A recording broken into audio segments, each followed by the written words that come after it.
Major funding for Wild Pennsylvania is made possible by the Pennsylvania Game Commission, protecting and conserving Pennsylvania's wildlife resources for over a century.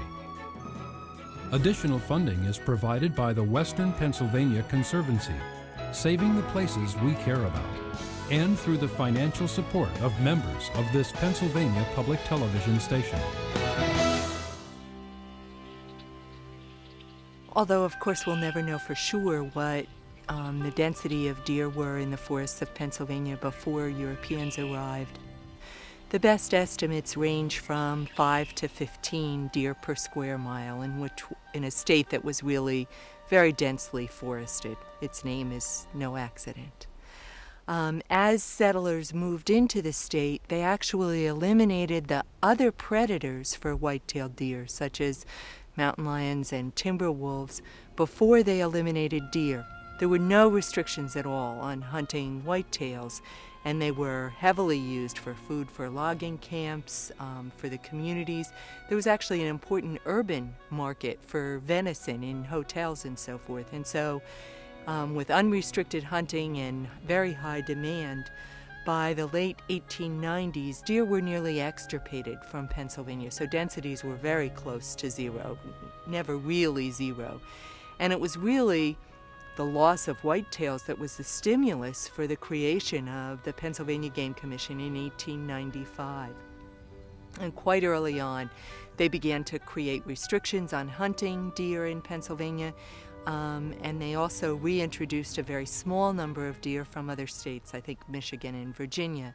You have a fairly steep increase in deer density at the same time that the forest habitat is optimum across the state, from about 1907 till the mid-1920s. By that point, some of the more sensitive scientists were observing the loss of a shrub layer from Pennsylvania's forests, worried about deer densities, and so was the Game Commission. And so they instituted some doe hunts in the late 1920s, and there was kind of a period of fluctuation through the 30s, ending with some doe seasons and 2 bad winters in the early 40s. And that's the last time that we know of in this century when deer densities were at the target level.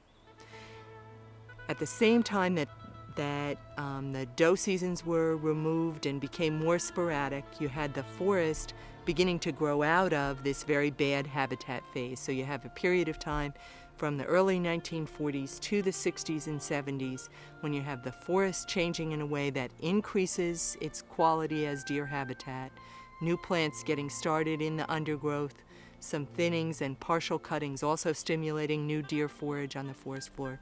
So you have this steady increase through the 60s and 70s, culminating at 50 or 60 deer per square mile. And then you have 2 bad winters in the late 70s at about the same time that the Game Commission was adopting this new approach to deer management.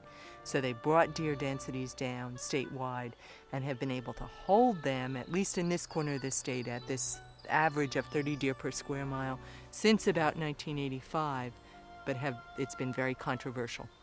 People tend to say, how many deer are too many, as if there's going to be one answer that fits all situations. The way to decide whether or not your deer density is right is to set a management objective and observe what's happening to the ecosystem at that place. But there is no one-size-fits-all answer to deer density. One of the subtexts that I think is really important is that if you realize that the last time deer in Pennsylvania were at the target density was in the early 1940s, that means that the vast majority of hunters' experience is in a forest with too many deer.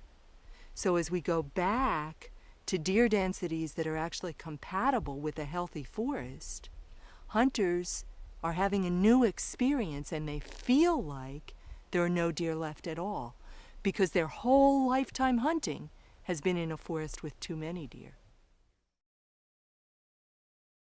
There's a lot of different reasons why deer herds decline. There's a lot of different reasons why deer herds increase. But the main reason for any increase or decrease in deer populations is the habitat they live in and their food supply. And this demonstration area that we're going to look at today is an example of good deer habitat and an example of poor deer habitat. And hopefully it'll answer questions that sportsmen have about why are there less deer in north central Pennsylvania. Okay, what we did here was about 10 years ago, an area right along the highway here on State Game Lands number 44 was clear cut. And what I'd like to do today is walk over to the clear cut portion and show you the results of this timber cutting on state game lands.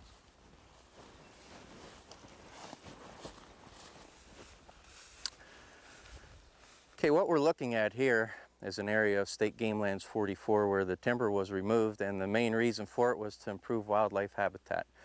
By cutting over the larger trees, letting more sunlight down to the forest floor, you promote the growth of small trees, shrubs, wildflowers, and vines, the very thing that the white-tailed deer and a lot of other wildlife species need. But if you look at this timbered area, you notice not much is growing back that's good for a white-tailed deer to eat. We have a lot of ferns and a lot of grasses. But where's the small trees and the small shrubs that are so vital to the white-tailed deer herd? Well, if you look down at my feet, you'll see some of this stuff is trying to grow. Right here we have a blackberry briar, and blackberries are an excellent source of food for the white-tailed deer. But they don't wait for them to grow big and eat the berries. They chew them off when they're young and tender like this. They eat the leaves off them. And pretty soon, if you look over here, you'll notice we have chewed off blackberry briars. Now this area was cut about 10 years ago, and the blackberry briars should be 3, 4, maybe even 6 feet tall and loaded with berries at this time of year. But in this whole clearing, this is as big as you'll find any blackberry bushes. You look inside this fence, the blackberry briars are 3, 4, and 5 foot tall. We have red maple sprouting up in here. We have black birch trees. We have sassafras. We have a red oak tree coming up. That's good wildlife habitat inside the fence. And the only difference between inside the fence and outside the fence is white-tailed deer were prevented from overbrowsing inside the fence. Nothing was planted in there. It wasn't burned with a forest fire. The rainfall wasn't any different inside the fence or outside the fence. All factors were the same, except we reduced deer browsing on the plants that they need. As a result, we have good wildlife habitat. And if you look at that fence and you see that nice thicket, that nice shrubbery in there, and then imagine this whole clear cut thick with shrubs like that, you can see we could support a lot more deer in Elk County and in a lot more north central counties if all our clear cuts came back with a thicket like that. How do you get this food supply to grow? You have to have doe seasons on a continual basis. You have to reduce the deer population to the point where all these plants can grow. Just like in the fence, we reduce deer browsing, the plants grow. We use doe season to reduce the deer population outside the fences so the plants can grow. Once those plants start growing back, then the deer herd can grow up with them. By lowering the deer herd, yes, you have to go through a time where you see less deer, but when you go through a lower deer herd, that's insurance that your kids and future generations will have the habitat that'll support deer in their lifetime. If we continue to not harvest enough antlerless deer and let the population stay high for our generation of hunters, then future generations of hunters are going to have far less deer, far less grouse, and far less plants growing in their woods that are good for any sorts of wildlife, whether they hunt them or not. One of the questions sportsmen often ask us is, don't these fences keep out other species of wildlife also? And actually they don't. Cottontail rabbits can get through these fences very easily. Red foxes can get through them. Raccoons can get through them. Snowshoe hare can get through them. They're really only effective part of the time against white-tailed deer. Black bear crawl under them, climb over them. Turkeys and grouse fly in and out of them. So other species of wildlife use all these fenced areas, and all we're doing is restricting deer. In fact, many times if a tree falls on one of these fences, deer do get in these, so none of them are 100% effective against deer. And if you just get a gap of 6 or 10 inches of space underneath the fence, a deer will stick its head under and he'll go through there.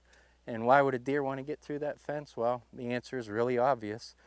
Inside this fence where we've protected the site from overbrowsing, we've got those beautiful oak stump sprouts, and we have all those oak seedlings in there. We have fire cherry growing, we have maples, we have beech, we have witch hazel. And once again, if you look outside of this exclosure, This site was cut the same day as this one. It was treated in all the same ways. The only difference is deer have been able to roam free on this site. And as you can see, there's nothing left there except ferns, which is not good for the white-tailed deer. Why don't we just cut larger areas to get ahead of the white-tailed deer? The truth is we do cut large areas. From where we're standing right now, within a mile and a half, we've cut over 650 acres, just like what you're looking at in a clear-cut manner. We also select cut about 1,200 acres, but the white-tailed deer population in this area has impacted all those acres and turned it into poor wildlife habitat. So you can see managing your deer herd, properly balancing the deer with the environment, and habitat improvement all go together. Having the proper amount of doe licenses is an integral part of wildlife habitat improvement and management. We work for a variety of clients ranging from municipal parks to land associations to private landowners to hunting clubs to industry who are interested in managing the forest and wildlife in their properties, and many times that focuses on the deer resource on those properties. Our experience in working with hunting clubs is that part of the values are really associated with the level of commitment that hunters have. Some clubs, there's a tremendous value attached to woodsmanship and spending time in the woods, and the process is really at the heart of the objective. Whereas in other clubs we've seen an increase in what I call the 7-Eleven mentality, where I've got 2 days, I get to the club, I want to harvest an animal and get back home again, or back to the other distractions that I have. And so the values of the club are really dictated by what the club values about the hunting process. Is the important aspect harvesting an animal, or the process and skill that goes into the woodsmanship that's required to harvest an animal? And that makes all the difference in terms of how you manage deer on a given property. The issue of whether the average hunters recognize the conflict between overabundant deer and forest health is one that I think no one has a good handle on right now. The idea that the average hunter grew up in a forest that has been subjected to high numbers of deer and so structurally and visually appears differently than a fully stocked forest is a real issue. I grew up in Lancaster County, where I was 8 years old before I recognized streams weren't brown, carp weren't game fish, and pigeons weren't game birds, because that's the context I grew up in. Many hunters who hunt the north central counties in Pennsylvania expect to be able to see 200 yards in the understory of a northern hardwood forest. That isn't typical, it isn't healthy, it isn't natural, but it's difficult to expect them to recognize it as a problem when it's in their lifetime what they've experienced. So whether hunters, if they recognize the conflict, would respond is unknown at this point, and part of the educational process is to put that question to them. In determining how we should manage deer, one of the things we should probably strive to do is get away from the idea that there is a solution, but rather look at the variety of tools we have within the toolbox to use. For instance, on state game lands, which were purchased primarily with hunter dollars to perpetuate hunting recreation, we may choose to manage deer at a higher level and sacrifice a complete complement of species that might otherwise be there in terms of plants and animals to facilitate recreational hunting.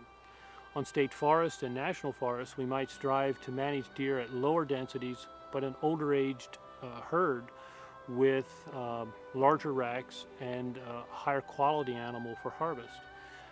On private lands, landowners should be given the option of being able to select from a deer management toolkit that allows them to achieve whatever their agenda is, be that a conservancy who's very interested in biodiversity conservation, or be it a property owner who wishes to have a large number of deer for recreational viewing. One of the advantages of an ecosystem approach to deer management is that the hunter becomes a restoration tool to replace the natural process of predation. And so the hunter actually serves society by promoting and protecting the health of the forest, and becomes an essential tool in forest management, as opposed to a recreationist who is simply extracting a resource from a public resource, a public forest. The decision was made to put together a group of people from throughout the commission to look at some of these problems, to find out what some of our problems were, and to try to solve them, to try to develop effective dialogues between us and some of our constituencies that were involved and interested in deer management. One of the best ways to do it is to go out into the forest someplace and put up a little fence to exclude deer and see what grows inside the fence versus what grows outside the fence. You know, when something's missing from the forest environment, you often don't know it's missing because it's not there. Today we're at a forest stewardship demonstration area that's on State Game Lands 211, just north of Harrisburg in Dauphin County. And we have the head of the forest stewardship program, the leader of the forest stewardship program with us, Dr. James Finley. Pretend you're a deer and you're going out and trying to find enough to eat here. And you're going to eat 4 pounds of twigs a day. You know, maybe the green part of that twig. And I counted all the twigs in a pound, and it was 675, and those were apple twigs, so they were husky twigs. It might take 1,000 twigs to make a pound of something this size. And it has to be a species that's preferred. The emphasis here is on the long-term management of the forest and the interactions of all the species, both plant and animal, in the forest. Deer are often considered a keystone species in that they can really have an effect on their environment by selecting certain species of vegetation. And deer are selective feeders. They feed on the things that they like best, that are best for them. And they can eliminate those species from the environment. So why does the DMARC committee want to look at this? I think we want to look at it because I want the committee to understand what we're trying to sell and how we're trying to sell it and how these things can be utilized. And I think it's important for them to get out on the ground and see some of these things. Unfortunately, a lot of times we lose our sprouting because of browsing. And in this particular case, we had a black oak stump sprout begin to develop. You can see it coming off the stump. Well, I guess the ultimate mission of the DMARC committee is to gain acceptance for the scientific management of the state's deer herd and essentially allowing us to implement that management. The things that are going to enable us to do that are an informed public that understands what we're trying to do, that understands our concern for not only the deer but all the wildlife and plants in the forest, and a public that can participate in this process in some meaningful way. Because we certainly don't have all the answers, and much of our deer management is management of people.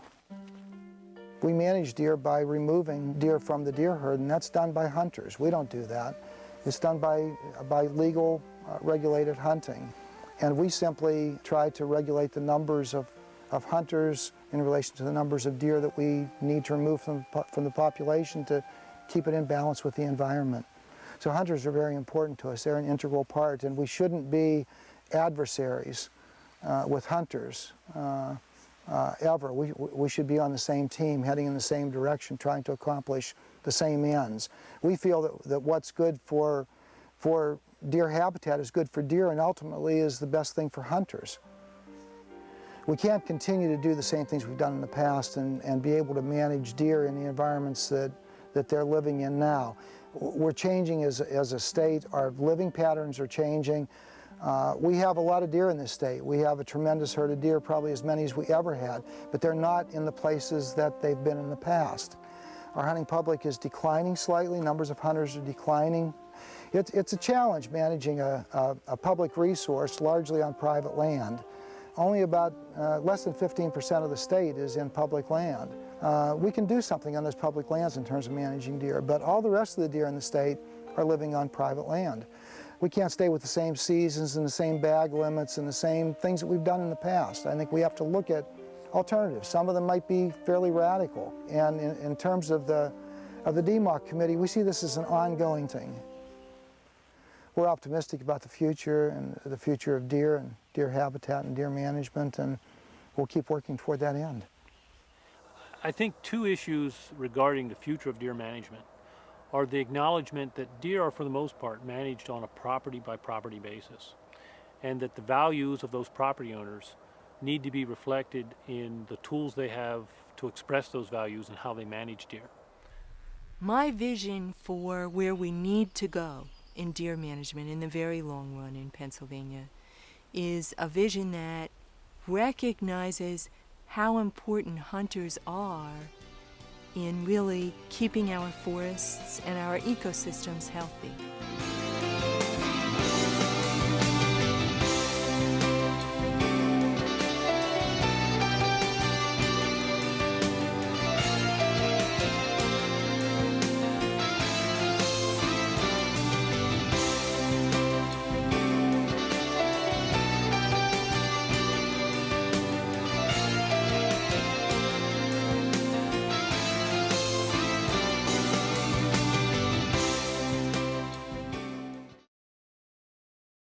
A copy of the program you've just seen can be purchased through Penn State Media Sales at mediasales.psu.edu or by calling 800-770-2111.